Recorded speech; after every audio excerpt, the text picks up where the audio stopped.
Boum! Salut YouTube, j'espère que tu vas bien de l'autre côté de ton écran. Aujourd'hui, je voulais te parler d'un problème que tu as sûrement remarqué sur Instagram avec les photos panoramiques ou les photos tout simplement au format paysage, c'est qu'elles prennent assez peu de place sur le feed Instagram. C'est un peu dommage parce que ta photo risque de passer en fait inaperçue et du coup aujourd'hui je voulais te proposer une technique assez simple et plutôt rapide pour pouvoir mettre en avant tes photos au format paysage, le sliding panorama. Allez, c'est parti!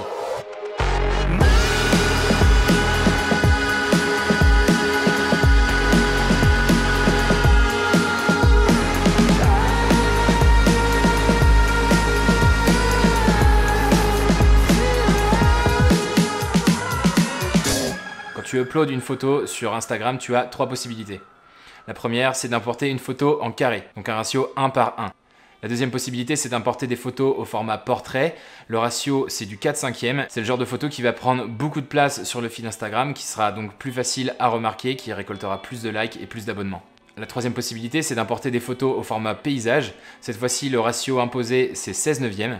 Malheureusement, comme je te l'ai expliqué, ça va pas prendre beaucoup de place sur le feed et tes photos risquent de passer inaperçues. C'est ce qui explique pourquoi la plupart des créateurs maintenant prennent des photos au format portrait avec le ratio 4/5 pour occuper un maximum d'espace sur le feed Instagram. C'est toujours frustrant de faire une superbe photo au format paysage et de devoir la redécouper avant de l'importer sur Instagram. Et c'est pour ça que je voulais te parler de la technique du sliding panorama qui va te permettre d'occuper un maximum de place sur le feed tout en conservant le ratio que tu veux.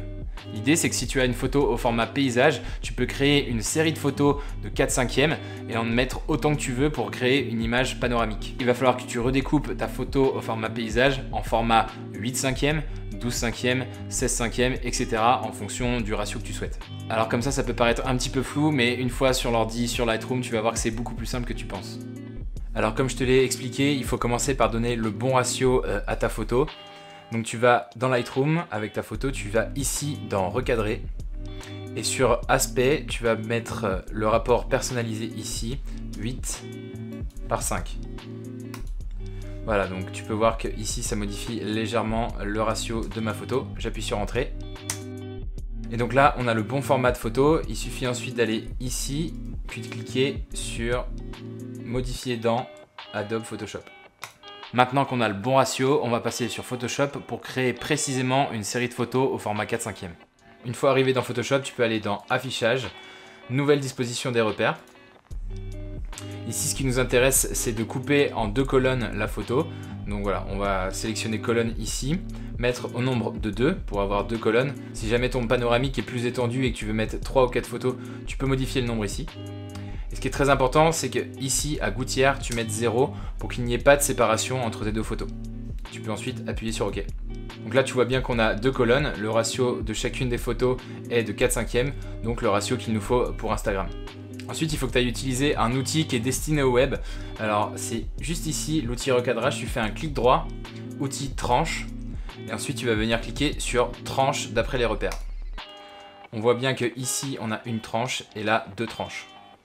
Donc ensuite, tu vas dans Fichier, Exportation, exporter pour le web. Donc là, on a une image qui va apparaître. Ici, elle est à 100%, ça va pas nous être très utile. On met en pleine vue. On peut sélectionner chacune des deux images. Ce qui est très important ici, c'est de définir les bons paramètres. On va exporter en JPEG. On va exporter dans la qualité maximale, donc qualité 100 ici. On convertit bien les couleurs en sRGB pour avoir un maximum de couleurs sur Instagram, comme ça sera nickel. Et ce qui est très important ensuite, c'est de modifier la taille de l'image. Alors ce qu'il faut savoir, c'est qu'à chaque fois que tu importes sur l'appli, Instagram va venir compresser ta photo dans une résolution qui est assez particulière. Si tu veux avoir la meilleure qualité, il faut absolument que tu exportes dans ces résolutions-là. Pour les photos en 1.1, ça va être du 1080 par 1080. Pour les photos en 4/5, ce sera du 1350 par 1080. C'est cette information qui nous intéresse. Quand on va importer une photo en 8/5 découpée en 2 photos de 4/5, il faudra prendre une hauteur de 1350 et une largeur de 1080 x 2, donc 2160. Donc on va mettre une hauteur de 1350 par 2160. La qualité ici, on fixe au plus proche et on n'a plus qu'à enregistrer. Et voilà, là on a bien les deux images, la partie gauche et la partie droite. Maintenant, il ne te reste plus qu'à l'importer sur Instagram. Tu appuies d'abord sur le bouton ratio, puis sur le bouton carrousel tout à droite. Tu sélectionnes ensuite la deuxième photo. Attention à l'ordre de sélection. Et voilà. Voilà, comme tu l'as vu, c'est une technique assez simple qui va te permettre de gagner un peu de place sur les feeds Instagram. J'espère que ça t'a plu. Dis-moi ce que t'en penses en commentaire. Je te dis à bientôt. Allez, ciao!